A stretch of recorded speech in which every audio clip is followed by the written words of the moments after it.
Ал қыздар жігіттер, видео сабағымыздың келесі бөліміне қош келдің дегім келеді. Ойын сүйегі деген тақырып. Жалпы ойын сүйегі дегенде қыздар жігіттер, иә. Мынау алты жағы бар бізде фигура. Енді мен бұны былайынан айналдырсам сендерге көрінеді. Оның алты жағында алты түрлі сан бар. 1, 2, 3, 4, 5, 6 деп, иә. Вот қыздар жігіттер. Ал енді бұларға қатысты біз есептерді қалай шығарамыз? Ықтималдықты қалай қолданамыз? Ал оны алдағы нақты мысалдармен көрсетейін. Бірінші есеп. Ойын сүйегін лақтырған кезде екіден үлкен сандары бар жақтарының түсу ықтималдығы қандай дейді. Ықтималдық десе, П тең қайрат нұртас деген формуланы аламыз. К деген керегі, N деген жалпы элемент саны.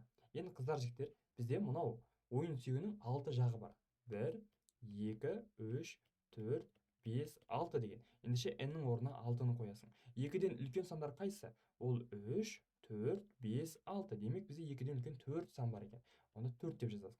Содан 6 мен 4 қысқартасыз, 2-ні 2-ге қысқартсаңыз 2/3 деген осындай жауап шығады екен. Ықтималдық 3-тен 2-ге тең. Келесі есеп нөмірі 2. Тиынды лақтыру кезінде елтаңба жағының түсу ықтималдығын табыңыз дейді. Ықтималдық десе, П тең қайрат нұртас деген формуламыз жаздық. Енді N дегеніміз не бұнда?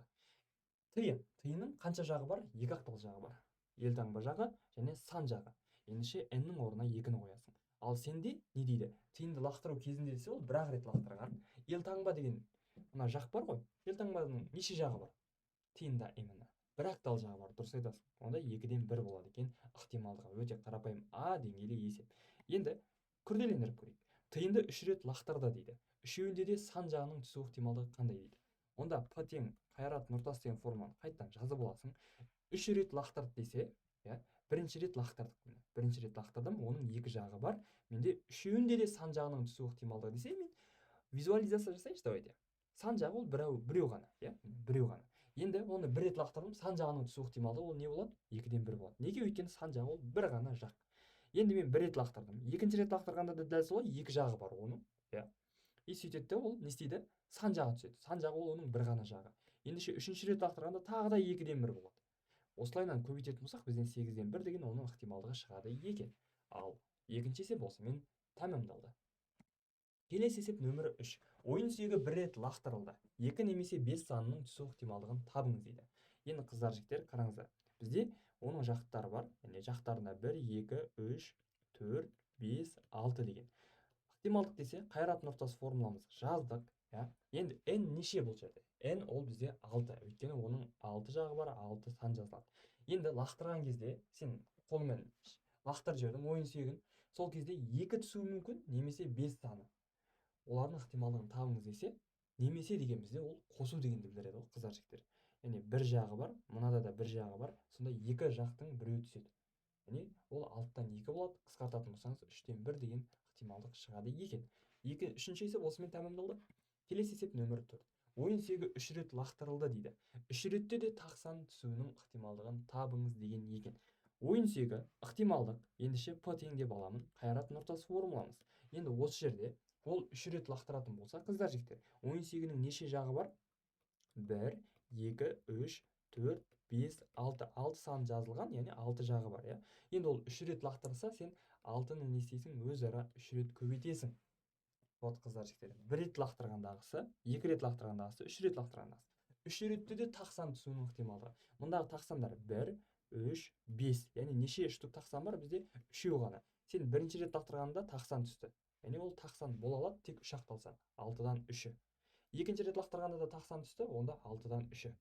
Үшіншісінде де дәл солай. Енді мына жерде бөліктеп көрсетіп отқаным анық түсінікті болсын деген мақсатта. Енді осыларды көбейтіп қысқартатындарын орындайтын болсақ, қыздар жігіттер, бізден қандай сан шығады? 6 мен 3-ті қысқартсаң 2-ден 1 қалады. 6 мен 3-ті қысқартасың 2-ден 1. Сонда бізде соңында 2-ден 1-ді не істеу керек екен? Өзара 3 рет көбейтеміз.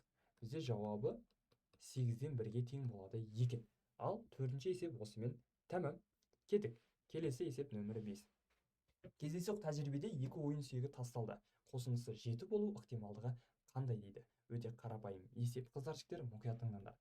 Ықтималдық десе, П тең қайрат нұртас формуласын аласың, иә. Ойын сүйегі неше рет тасталды? Бізде кездейсоқ тәжірибеде 2 ойын сүйегі. Ендеше сен 1 рет тастайсың, және тағы 1 рет тастайсың. Онда 6-ға 6-ны бөліміне көбейтіп қоясың. Сонда оның жалпы элементтері шығады екен. Енді қосындысы 7 болу ықтималдығы. Ол қандай сандар? Мысалға бізде қосындысы 7 болатын, ол 6 мен 1. Яғни бірінші ойын сүйек мынау, мынау екінші ойын сүйегінің сандары. Мына бірінші жазылатын ол бірінші ойын сүйегінің түсу сандары, екіншісінде жазылатындар ол менде екінші ойын сүйегінің түсу сан мәні. Енді қараңдаршы қыздар жігіттер, 7 болатын ол 6 мен 1 түссе, иә, екеуін қостың 7 шығады. Тағы қандай жағдай бар? 6 мен 2-ні алсам бола ма? 6-ға 2-ні қосам, бірақ 8 шығып қалды. Ол келмейді ендеше. Онда 5 пен 2-ні алсам болады. Екеуін қосқанда менде 7 шығады. Келесі 4 пен 3. 4 деген сан түсті, біреусінде екіншісінен 3 деген сан түсіп қалды.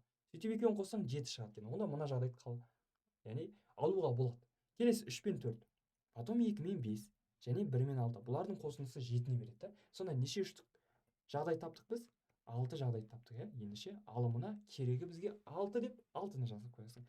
6 мұндағы алым мен бөлімдегі 6-ларды қысқартасыз. Сізден шығады 6-тан 1 деген ықтималдық. Осымен 5-ші есеп тәмамдалды ағайын. Кеттік келесі есеп нөмірі 6. Екі ойын сүйегі лақтырылды. Енді қосындысы 9-дан көп болу ықтималдығы табыңыз дейді. 9-дан көп болу ықтималдығы ол қандай? Яғни екі ойын сүйегі, мысалы, біреуінен 4 шықты, екіншісінен 6 шықты деген жағдайда. Екеуін қосатын болсаң, сенен шығады 10 деген жағдай. Бұл 9-дан көп пе? Көп. Ендеше біз 10 болса, және 11 болса, және 12 болса деген осы үш жағдайды қосындысы болатындарды анықтауымыз керек. 9-ның өзі болмау керек. Өйткені 9-дан көп деп тұр. Енді ықтималдық қайрат нұқтасы формуласын жаздым. Енді бізде екі ойын сүйегі лақтырылды. Ендеше 6-ға 6-ны көбейтесің. Бір рет лақтырғанда 6 жақ, бір рет лақтырғанда тағы да 6 жақ. Бірақ көбейту бұл жерде сондай қасиет. Енді қыздар, жігіттер, қараңдаршы. Бізде 9-дан көп бола алатын қандай жағдайлар? Бұл әрине 6 мен 3 деуге келмейді, өйткені қоссаң 9-ның өзіне тең. Ал онда біз 6 мен 4-ті қарастырсақ болады. Қосқан кезде 10 шығады. 6 мен 5-ті қарастырсақ болады. Қосқан кезде 11. Және 6 мен 6. Потом 5 пен 6-ны қарастырсақ болады. Біріншісінен 5 деген жағы, екіншісінен 6 деген жағы түсті. Келесі 5 пен 5-ті алсақ болады. Екеуін қосқанда 10-ды беріп тұр. Тағы қайсыны алуға болады? Мына 4 пен 5-ті алуға бола ма? Болмайды. Бізге мында 4 пен 6-ны алсақ болады екен. Біріншісінен 4, екіншісінен 6 түскен жағдай. Сонда мыналарды санайтын болсаңыздар, сіздерден 6 жағдайы шығады. Яғни бұл бізге ең керегі болып тұр ғой. Қосындысы 9-дан көп болып тұр бұлардікі. Онда мен 6 деп жазамын. Өйткені мұнда 6 штук жағдай шықты осындай.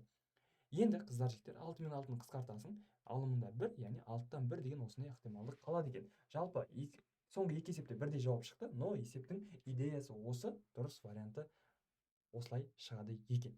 Так, осымен біздің ойын сүйегіне қатысты есептеріміз тәмамдалды. Қосымша есептерді үй жұмыста шығаратын боласыздар. Конспектлеп, жақсылап түсініп алыңыздар.